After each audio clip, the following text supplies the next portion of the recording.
All right, guys, this is the video for the second lesson in Unit 5. So this is what we're calling, this is comparing functions.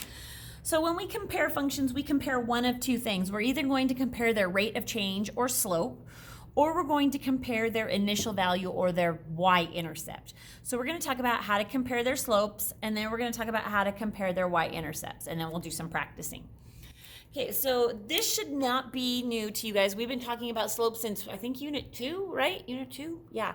So we should be good with slopes and rate of change. So just a refresher, really, on how to find it. So to compare the rate of change, or what we call slope, right, which is the letter M in the slope-intercept form equation. Okay, so when we're talking about if it's in a table or in 2 points, in order to find slope or rate of change, I have to actually use the slope formula, which we did in our 3.4 notes. So if you're not sure, if you don't remember, because I'm not gonna really take time to do it, but remember that that's just the formula y minus y over x minus x. Okay. These are also on that bright green foldable in Unit 3 as well. So bright green foldable in Unit 3. Okay? All right, so let's do this. So in order to compare slopes, we actually have to have them all, we have to know their slopes in order to compare them. So for a table, remember, we just need to pick 2 points. So I'm just going to pick the first two. This is going to be my x1 and my y1, my x2 and my y2. Okay, and then I'm just going to plug them into this formula right here. So remember, this is y2 minus y1 and x2 minus x1. So slope is 8 minus 4 over 4 minus 2, which gives me 4 halves, which simplifies to just 2. Okay, from 2 points, it's basically the exact same thing as a table, except we're given 2 points, so we don't get to pick them. So this is x1, y1, x2, y2. So again, putting them into the formula, y2 is negative 7 minus 3 over negative 5 minus negative 1.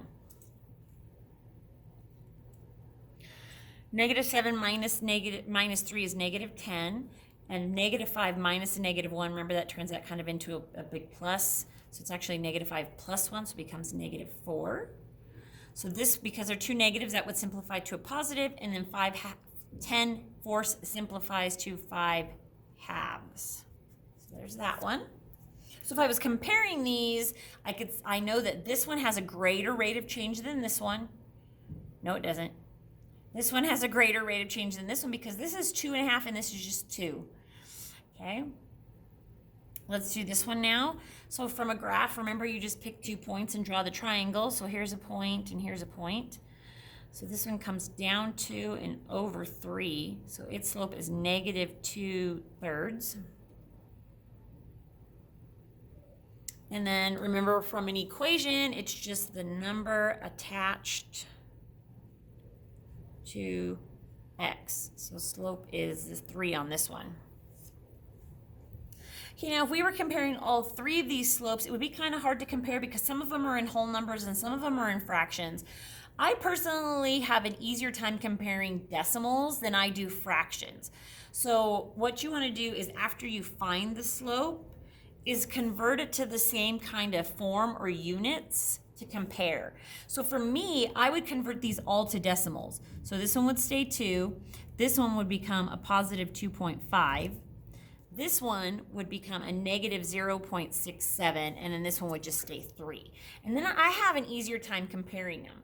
So if I was to ask you which one is the smallest, you would say this one because it's the only negative, and negatives are smaller. If I was to ask you which one was the largest or had the greatest rate of change, you would know it was 3 because 3 is greater than 2.5 and 2.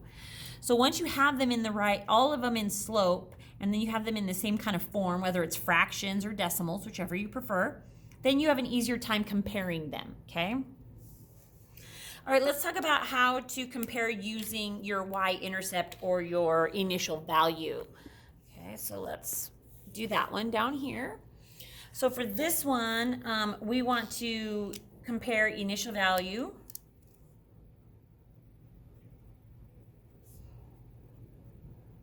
or B or y-intercept, right? They're all the same thing. Okay, so first of all, we need to talk about how to find the y-intercepts, just like we talked about how to find slope up there. Let's talk about how to find y-intercepts here. So from a table, you need to find where x equals 0. So I'm going to look at my x. I'm going to see that x equals 0 right here. The y value that's attached to this x is your initial value. So this y value right here that's attached to it, because remember these are the x and y's are underneath each other when it's a horizontal table. This value right here is your y-intercept or your b. Okay, so b equals 4. From a graph, you need to find where the line crosses the y-axis at. So remember, the y-axis is the one that goes up and down. All you have to do is find the value where it crosses. So it crosses right here. That value right there is -1. So b is -1 for this one. Okay, and then from an equation, you need to find the y-intercept in the equation, your b, from this, the equation has to be in this form. So if it's not in this form yet, you have to solve it for y first, but this one's already in there. So the b is 8. Remember, your y and your b is the number without the x. Okay, once it's in this form though. Okay, so now I know that this one's 8. So if I was asking you which initial value was the greatest, I would know it's 8 because these are all whole numbers, so I don't have to worry about changing them into a different type of form. If I asked you which initial value was the smallest, you could tell me it was this one because it's the only negative. Okay, so it's much easier to compare things once you've got them all in the right form. All right, so let's do some practicing on the next page.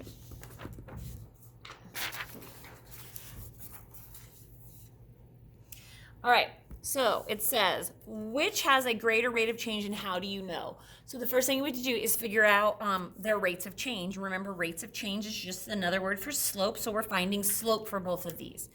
So if you remember from an equation, it's the number attached to x because we're talking about slope. So this one's slope or rate of change is 3/5. Okay? This one is ordered pairs, so I have to use slope formula. So I'm just going to pick the first two. So this is my x1 and my y1. This is x2 and y2. So y2 minus y1, so 3.8 minus 2.6. And then x2 minus x1, 3 minus 1. So 3.8 minus 2.6 is 1.2. And then 3 minus 1 is 2. Now, I can't really, personally, maybe you guys are great with fractions, but I'm going to change both of these into decimals so that I can compare them easier. So 3 divided by 5 is 0.6. And 1.2 divided by 2 is also 0.6. So these ones actually, neither one of them has a greater rate of change. They are equal, and the reason I know that is because I found their rate of change and compared them. Okay, so they're equal rates of change.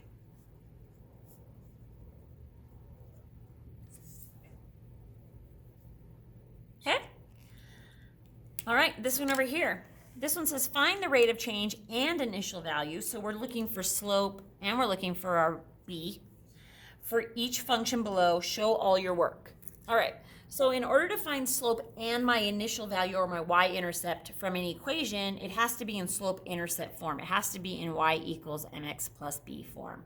So this one is good, but this one I have to solve for y first, which we learned how to do in Unit 4.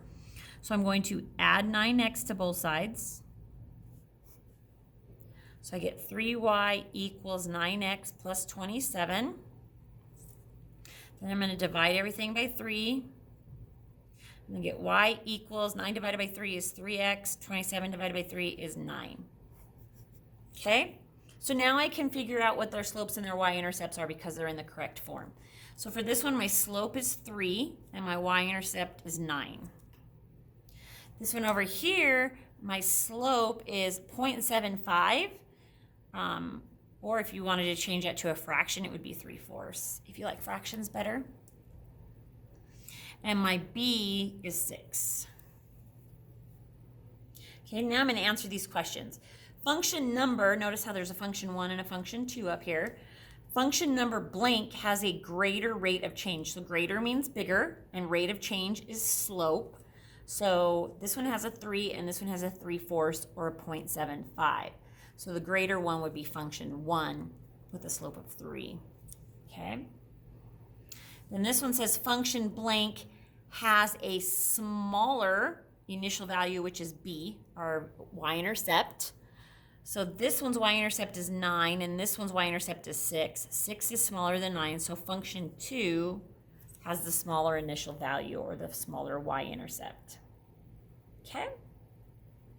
All right, so you guys are going to try this one on your own. This one's a little word problem, so you're going to kind of have to work at it. So Gloria, you're going to figure out Gloria's rate of change from the words up here, and then Tyla's rate of change you're going to figure out from the table, and then you're going to answer this question right here. Make sure you pay attention because it says after 12 hours, what's the difference? Okay? All right, make sure I get that check. Make sure you check that off with me so I can make sure you did it correctly. Thanks, guys.